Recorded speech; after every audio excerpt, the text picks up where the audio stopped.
Bonjour, aujourd'hui nous sommes en Vendée et nous allons rencontrer une famille qui a décidé de tout quitter et de s'installer dans un bus pour faire le tour de l'Europe. Nous allons rencontrer justement Charlène, la propriétaire du bus, qui va nous faire une petite visite. C'est parti!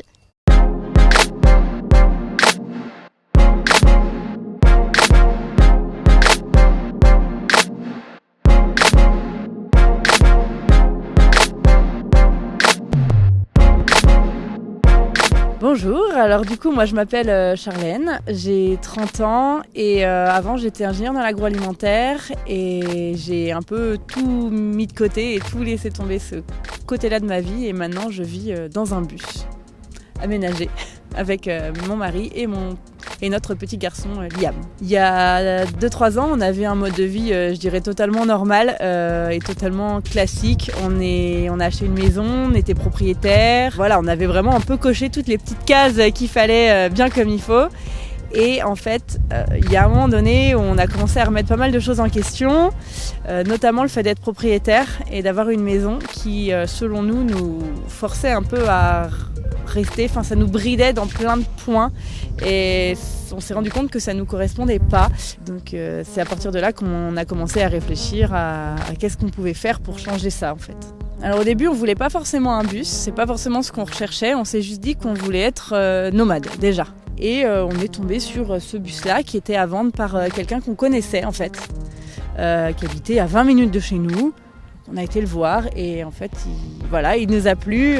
On s'est laissé un long temps de réflexion, on est parti un peu en vacances, on a cogité ça et puis après on s'est dit non mais voilà quoi. Même si à la base on pensait pas se lancer en fait dans un aménagement complet d'un véhicule, on voulait acheter quelque chose de plus ou moins déjà aménagé ou parce qu'on se sentait pas forcément de faire le solaire tout ça. Enfin, on n'avait pas prévu à la base en fait. Tout le monde me dit pourquoi le bus, mais à la base c'était pas forcément. On s'est dit on va acheter un bus. Non, c'est les opportunités qui nous ont amenés à ça finalement.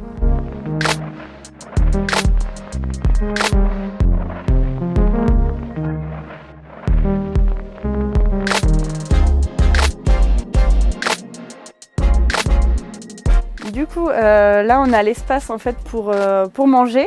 On a fait le choix de réutiliser en fait les sièges de bus qui nous servent du coup comme place assise pour pouvoir rouler et optimiser en fait l'espace en conservant finalement les sièges. Ensuite de l'autre côté on a un canapé qui fait aussi lit double.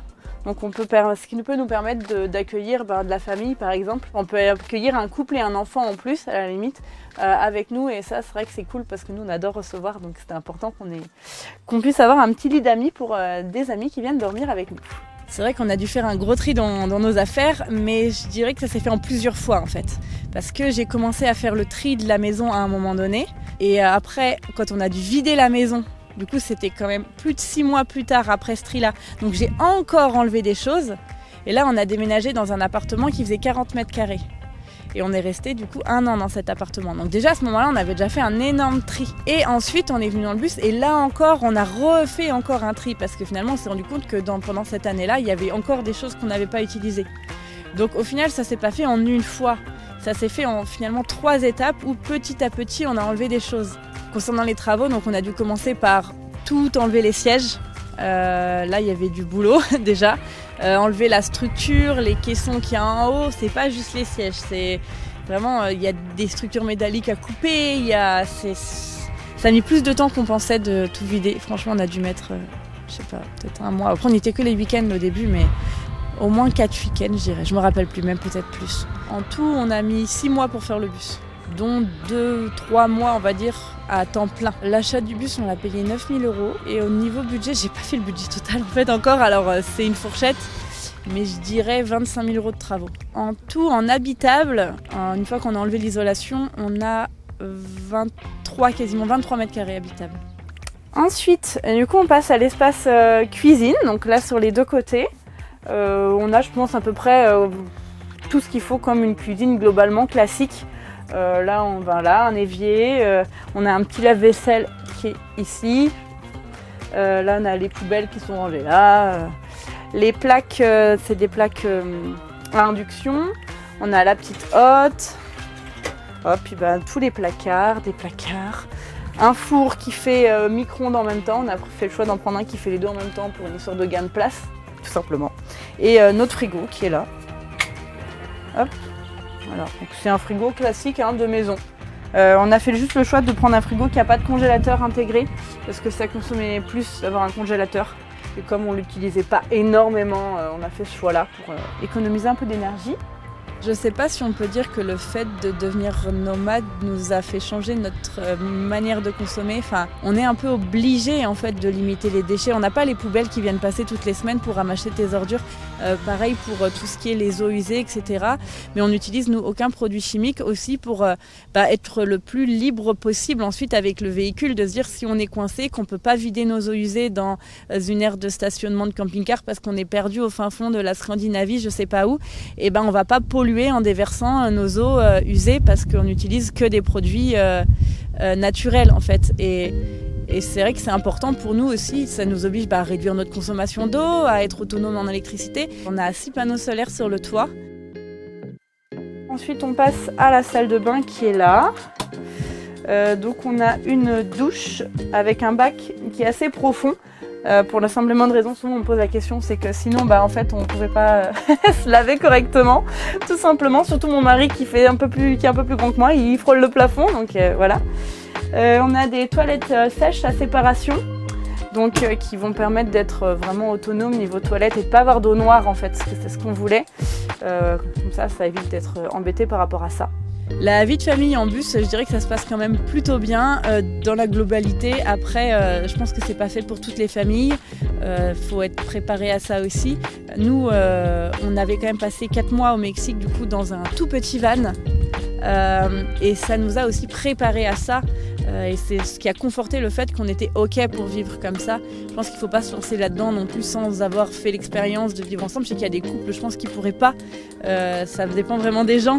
C'est très personnel au final parce qu'il y a des gens qui aiment cette proximité et comme d'autres ont besoin de beaucoup plus d'espace. Même si au final, quand on vit beaucoup dehors aussi, donc finalement de l'espace on en a. Donc là ensuite il y a la chambre de mon fils tout de suite, avec toutes ses affaires, son petit bazar, avec un lit qu'on a fait relevable pour qu'il ait vraiment un espace de jeu en bas. Et 2 grands dressings, pareil, pour ranger toutes ses affaires. Et ensuite, du coup, dans le fond, il y a notre chambre à nous. Voilà, la chambre parentale. Avec la grande vitre au fond, c'était vraiment c'est ce qu'on préfère, nous. Ça nous permet d'avoir un grand panorama. Et c'est hyper agréable quand on se réveille le matin. C'est trop chouette. Avec, pareil, tous des rangements partout.